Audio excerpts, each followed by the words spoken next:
donc je vous retrouve aujourd'hui pour vous présenter une vidéo tout sur mon teint. Donc si jamais vous voulez voir comment je réalise ce teint là, lesquels produits j'utilise et quels pinceaux et dans quel ordre je les utilise, je vous propose de continuer à regarder la suite. Alors pour commencer, j'applique mon roll-on 100% naturel, donc c'est à la menthe, ça se présente comme ça, je vais l'appliquer sur les lèvres pendant que je fais mon teint. J'adore le goût qu'il a, la sensation qu'il a, donc c'est un baume hydratant. Pour commencer, j'applique en base un fluide régulateur matifiant de chez Clarins. Donc c'est pour les peaux grasses. Donc moi j'ai la peau mixte, mais je trouve qu'il ne m'assèche pas la peau. Donc j'en applique 3 pompes comme ça sur ma main. Et je viens les mettre sur mon visage.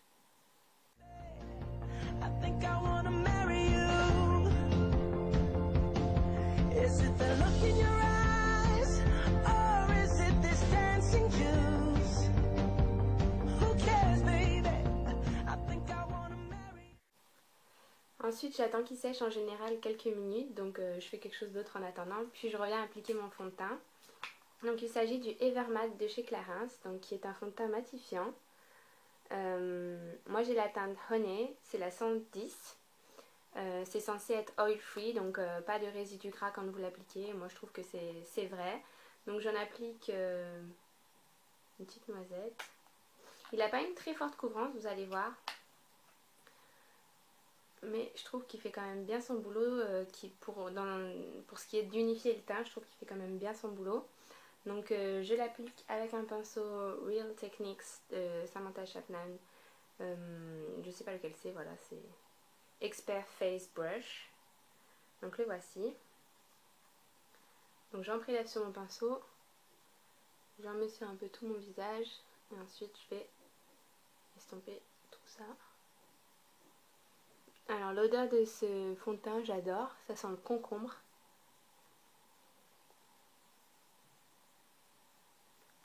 Il se dépose très facilement à l'aide d'un pinceau ou à l'aide des doigts. Il glisse très bien, il ne sèche pas entre temps, il fait pas de paquet. Et pour sa tenue je trouve qu'elle est très bonne. Pour l'effet matifiant, bon ben ça reste un fond de teint liquide, donc je sais pas si je peux vraiment dire qu'il matifie. En tout cas il fait pas briller dès son application, je sais pas si vous pouvez vous rendre compte. Donc j'en applique de partout, sur la paupière, en dessous de l'œil, côté de mon visage, dans le cou je le descends bien.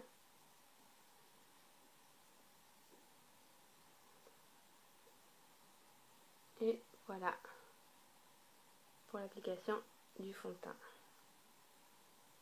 Moi j'utilise le correcteur de chez CoverGirl, donc c'est le 215, je sais plus c'est quoi le nom de la couleur parce que ça fait un petit moment que je l'ai, donc il se présente de 2 couleurs, normalement vous avez le beige et le blanc, donc là ça fait un petit moment que je l'utilise, je vois plus qu'une couleur, je sais pas s'il se trouve en France, moi je l'avais acheté en Australie. Donc j'en prélève un petit peu avec mon doigt et je viens l'appliquer sur toutes les zones de rougeur de mon visage ou sur les ombres, donc sous les yeux, à côté du nez, le menton.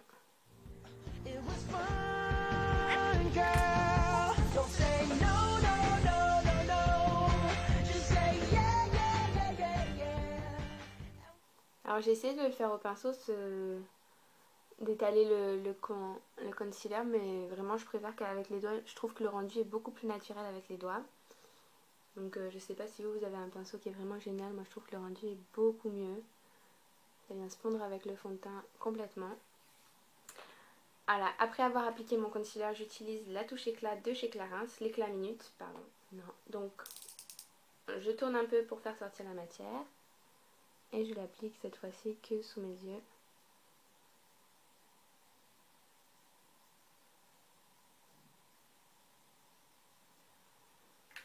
Et je reviens encore l'étaler avec mes doigts.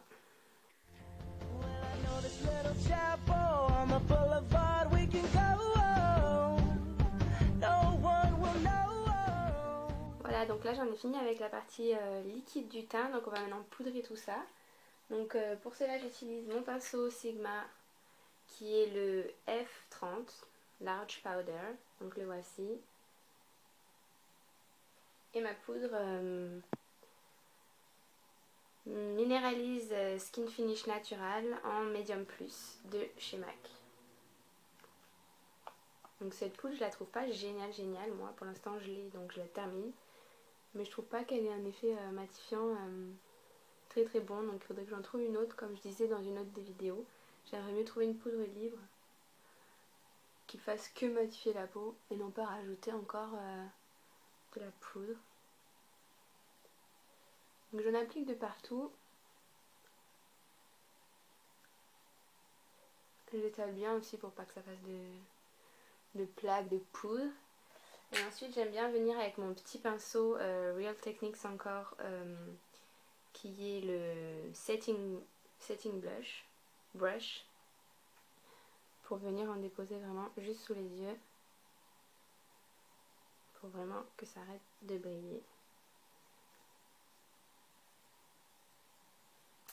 Et voilà, donc ensuite je vais passer au contour. Donc pour cela j'utilise Large Angle Contour de chez Sigma, donc c'est le F40 que voici.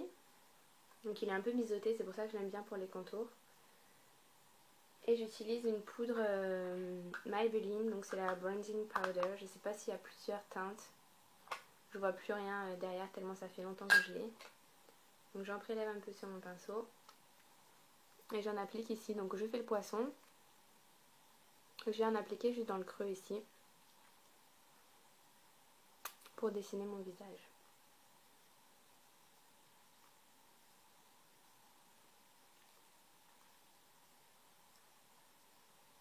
J'aime bien aussi en appliquer sur le front.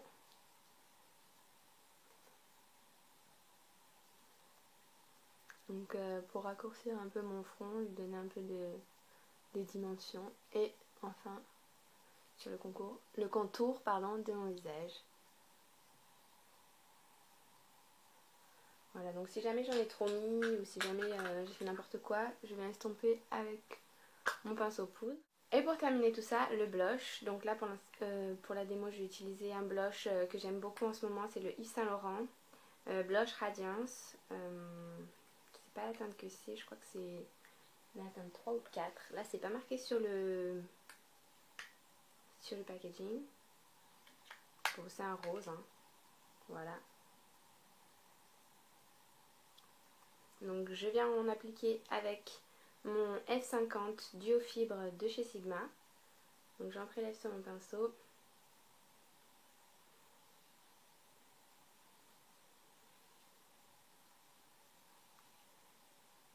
Et je l'applique en souriant pour le déposer sur les pommettes.